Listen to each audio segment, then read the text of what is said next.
السلام علیکم ناظرین، خوش آمدید ہمارے یوٹیوب چینل پر، جہاں ہم آپ کو تاریخ کی عظیم شخصیات کی کہانی سناتے ہیں۔ آج ہم بات کریں گے محمود غزنوی کی، جو ایک عظیم فاتح اور غزنوی سلطنت کے بانی تھے۔ محمود غزنوی، جن کا پورا نام یمین الدولہ ابو القاسم محمود ابن سبکتگین تھا، اسلامی تاریخ کے ایک عظیم فاتح اور حکمران تھے۔ وہ غزنوی خاندان کے بانی سبکتگین کے بیٹے تھے اور 971 عیسوی میں غزنی، افغانستان میں پیدا ہوئے۔ محمود غزنوی نے 998 عیسوی میں اپنے والد کی وفات کے بعد تخت سنبھالا اور 1030 عیسوی تک حکومت کی۔ محمود غزنوی کی ابتدائی زندگی غزنی میں گزری، جہاں ان کے والد نے غزنوی سلطنت کی بنیاد رکھی تھی۔ محمود غزنوی نے اپنی ابتدائی تعلیم و تربیت غزنی میں حاصل کی اور کم عمری میں ہی فوجی حکمت عملی اور جنگی فنون میں مہارت حاصل کر لی۔ ان کی ذہانت اور قائدانہ صلاحیتوں نے انہیں بہت جلد اپنے والد کا معاون بنا دیا۔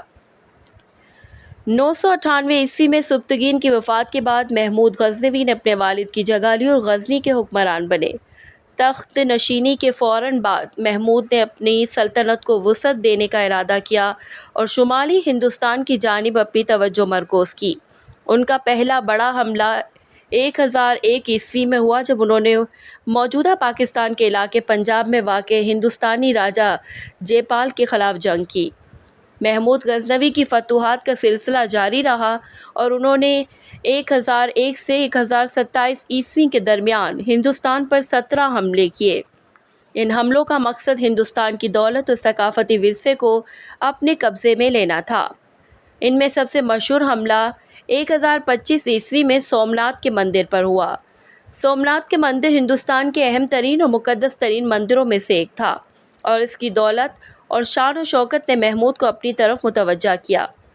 سومناتھ کے مندر پر حملے کی تیاری کرتے وقت محمود نے اپنی فوج کو تیار کیا اور سندھ اور گجرات کے راستے سومناتھ کی جانب پیش قدمی کی۔ سومناتھ پہنچ کر محمود غزنوی نے مندر کی حفاظت پر مامور فوج کو شکست دی اور مندر کے اندر داخل ہو کر وہاں موجود بے پناہ دولت کو اپنے قبضے میں لے لیا۔ سومناتھ کا حملہ محمود کی فتوحات کی ایک مثال بن گیا اور اس نے اسلامی تاریخ میں انہیں ایک عظیم فاتح کے طور پر متعارف کروایا۔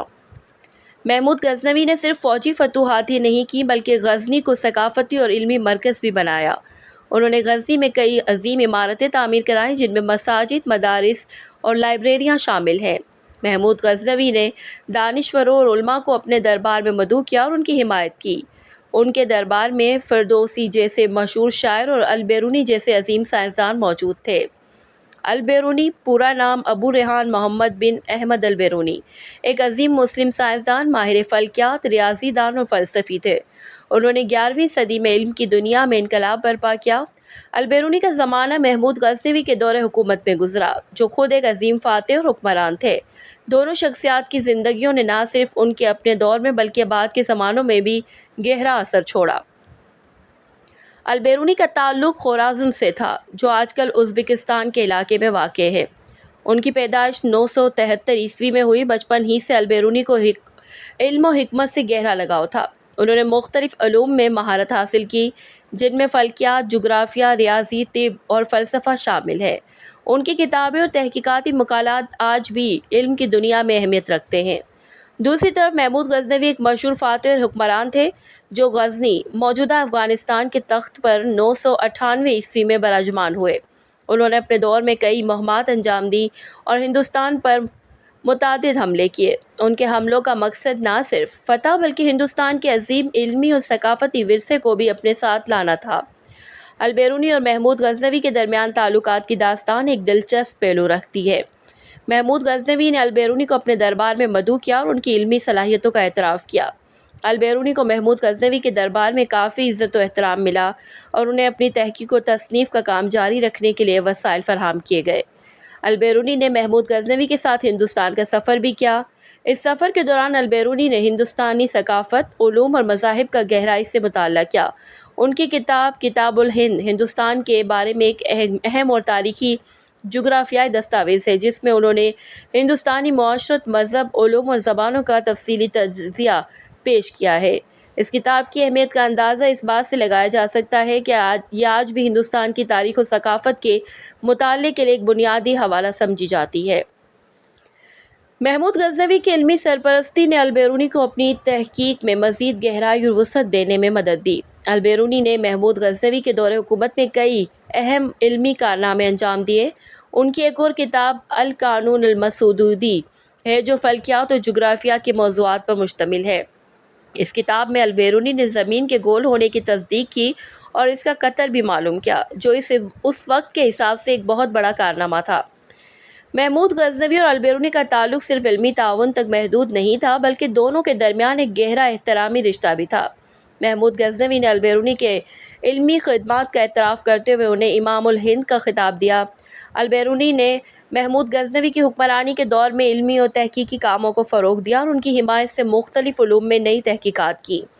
البیرونی اور محمود غزنوی کی مشترکہ کاوشوں کا نتیجہ یہ نکلا کہ ان کے دور حکومت میں علم و حکمت کا فروغ ہوا اور ان کی تحقیق و تصنیف نے بعد کے زمانوں میں بھی علمی دنیا کو متاثر کیا۔ البیرونی کی تحقیقات اور محمود غزنوی کی علمی سرپرستی نے اسلامی دنیا کو ایک نئی روشنی دی اور ان کی خدمات کو آج بھی یاد کیا جاتا ہے۔ آخرکار البیرونی اور محمود غزنوی کی زندگیوں نے نہ صرف ان کے اپنے زمانے میں بلکہ بعد کے زمانے میں بھی گہرے نقوش چھوڑے۔ ان کی مشترکہ کاوشیں اسلامی دنیا کی علمی ترقی کا ایک اہم حصہ ہیں اور ان کی خدمات کو کبھی فراموش نہیں کیا جا سکتا۔ محمود غزنوی 1030 عیسوی میں انتقال کر گئے۔ ان کی وفات کے بعد ان کے بیٹے مسعود نے تخت سنبھالا۔ محمود کے بعد غزنوی سلطنت کا زوال شروع ہو گیا۔ محمود غزنوی کی فتوحات اور حکمرانی نے اسلامی تاریخ میں ایک اہم مقام حاصل کیا اور انہیں ایک عظیم فاتح کے طور پر یاد رکھا جاتا ہے۔ محمود غزنوی کے حملوں نے ہندوستانی تاریخ پر بھی گہرے اثرات مرتب کیے۔ ان کے حملوں نے ہندوستان کی سیاسی صورتحال کو تبدیل کیا اور مختلف راجاؤں اور حکمرانوں کو اپنے دفاع کے لیے نئے اتحاد بنانے پر مجبور کیا۔ محمود غزنوی کی فتوحات نے ہندوستان میں اسلامی ثقافت و مذہب کے پھیلاؤ کی راہ ہموار کی، جس کے نتیجے میں بعد میں دہلی سلطنت اور مغل سلطنت جیسے عظیم اسلامی حکمرانوں کا دور آیا۔ محمود غزنوی کے دور میں غزنی نے ایک عظیم علمی اور ثقافتی مرکز کی حیثیت اختیار کی۔ ان کے دربار میں موجود علماء، شعراء اور سائنسدانوں نے اسلامی دنیا کے علمی ورثے کو مزید وسعت دی۔ محمود غزنوی کی حمایت نے فردوسی جیسے عظیم شاعروں کو شاہنامہ جیسی مشہور ادبی تخلیقات لکھنے کا موقع فراہم کیا۔ فردوسی، جو محمود غزنوی کے دربار میں موجود تھے، نے اپنی عظیم تصنیف شاہنامہ لکھا، جو فارسی ادب کی ایک شاہکار مانی جاتی ہے۔ شاہنامہ میں ایران کی قدیم تاریخ اور اساطیر کو شاعرانہ انداز میں بیان کیا گیا ہے۔ فردوسی کی یہ تخلیق آج بھی فارسی ادب میں ایک اہم مقام رکھتی ہے اور دنیا بھر میں پڑھی اور سراہی جاتی ہے۔ غزنوی سلطنت کی بنیاد محمود غزنوی نے 10ویں صدی میں رکھی تھی اور یہ سلطنت وسطی ایشیا میں سے لے کر شمالی ہندوستان تک پھیلی ہوئی تھی۔ غزنوی سلطنت اپنے وقت کی ایک بڑی اور مضبوط سلطنت تھی، جس نے نہ صرف فوجی طاقت کے بلبوتے پر اپنی حدود کو وسیع کیا بلکہ علم و فنون میں بھی نمایاں مقام حاصل کیا۔ لیکن ہر عروج کو زوال آنا لازم ہے اور غزنوی سلطنت بھی اسی اصول سے مبرہ نہیں رہی۔ غزنوی سلطنت کے زوال کی ایک بڑی وجہ داخلی اختلافات اور قیادت کی کمی تھی۔ محمود غزنوی کی وفات کے بعد ان کے جانشین سلطان مسعود غزنوی بنے، مگر وہ اپنے والد کی طرح قابل اور دور اندیش حکمران ثابت نہ ہو سکے۔ سلطنت کے مختلف حصوں میں بغاوتیں اور خانہ جنگیاں شروع ہو گئیں، جنہوں نے سلطنت کو کمزور کر دیا۔ امراء اور وزراء کے درمیان اختلافات اور سازشیں بڑھنے لگیں، جس سے سلطنت کی یکجہتی میں دراڑیں پڑ گئیں۔ غزنوی سلطنت پر مختلف ادوار میں خارجی حملے بھی ہوئے، جنہوں نے سلطنت کی طاقت کو شدید نقصان پہنچایا۔ سب سے اہم حملہ سلجوقیوں کی فوجیں تھیں، جو 11ویں صدی میں وسطی ایشیا سے نمودار ہوئیں۔ 1040 میں داندفغان کی جنگ میں سلجوقیوں نے غزنوی فوج کو شکست دی، جس کے بعد غزنوی سلطنت کی حدود تیزی سے سکڑنے لگی۔ علاوہ ازیں مغربی سمت سے ترکمانی اور مشرقی سمت سے ہندو راجپوت ریاستوں کے حملے میں غزنوی سلطنت کی کمزوری کا باعث بنے۔ غزنوی سلطنت کی معیشت میں زوال پذیر ہونے لگی۔ سلطنت کی معیشت بنیادی طور پر جنگی لوٹ مار اور خراجات پر منحصر تھی، جو کہ ایک مستحکم اقتصادی نظام کے فقدان کی نشاندہی کرتا ہے۔ محمود غزنوی کے دور میں ہندوستان کی مختلف ریاستوں پر حملے اور وہاں سے لوٹی گئی دولت نے وقتی طور پر سلطنت کی اقتصادی حالت کو مستحکم رکھا، مگر یہ سلسلہ زیادہ دیر تک نہیں چل سکا۔ مستقل جنگوں اور اندرونی خلفشار کے باعث اقتصادی نظام برباد ہو گیا، جس سے سلطنت کی مالی حالت خراب ہوتی چلی گئی۔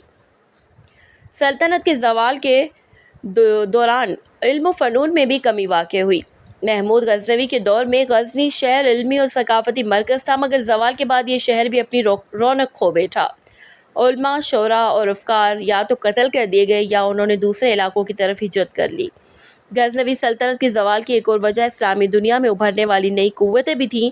سلجوکیوں کے علاوہ فاطمی خلافت اور عباسی خلافت کی طاقت میں بھی اضافہ ہو رہا تھا، جس نے غزنوی سلطنت کے خلاف محاذ کھڑا کر دیا۔ یہ تمام عوامل مل کر غزنوی سلطنت کی طاقت اور اقتدار کو ختم کرنے کا باعث بنے۔ اگرچہ غزنوی سلطنت کا زوال ناگزیر تھا، مگر اس نے اپنے دور میں اہم تاریخی اور ثقافتی اثرات مرتب کیے۔ یہ سلطنت اسلامی تاریخ کی ایک اہم باب کی نمائندگی کرتی ہے، جس نے وسطی ایشیا اور ہندوستان کے مابین روابط کو مضبوط کیا۔ غزنوی سلطنت کے زوال نے خطے میں نئی سیاسی اور جغرافیائی تبدیلیوں کی راہ ہموار کی، جنہوں نے بعد میں آنے والی سلجوقی اور مغل سلطنتوں کی بنیاد رکھی۔ غزنوی سلطنت کی تاریخ ہمیں یہ سبق دیتی ہے کہ کسی بھی سلطنت کی بقا اور عروج کا دار و مدار صرف فوجی طاقت پر نہیں ہوتا، بلکہ مستحکم اقتصادی نظام، داخلی اتحاد اور مؤثر قیادت بھی لازمی عناصر ہیں۔ غزنوی سلطنت کا زوال ان تمام عناصر کی کمی کی وجہ سے ہوا، جو کہ ایک سبق آموز حقیقت ہے۔ نتیجتاً غزنوی سلطنت کا زوال ایک پیچیدہ عمل تھا، جس میں داخلی، خارجی اور اقتصادی عوامل کا مشترکہ کردار تھا۔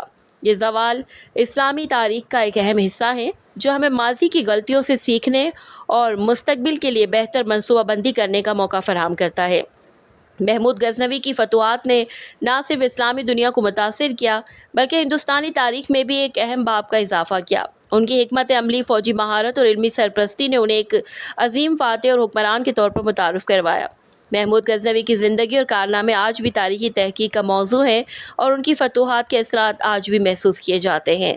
دوستوں، اگر آپ کو ہماری یہ ویڈیو پسند آئی تو لائک کریں، شیئر کریں اور ہمارے چینل کو سبسکرائب کریں، تاکہ آپ کو ہماری اگلی ویڈیوز کے نوٹیفیکیشن مل سکے۔ شکریہ، اللہ حافظ۔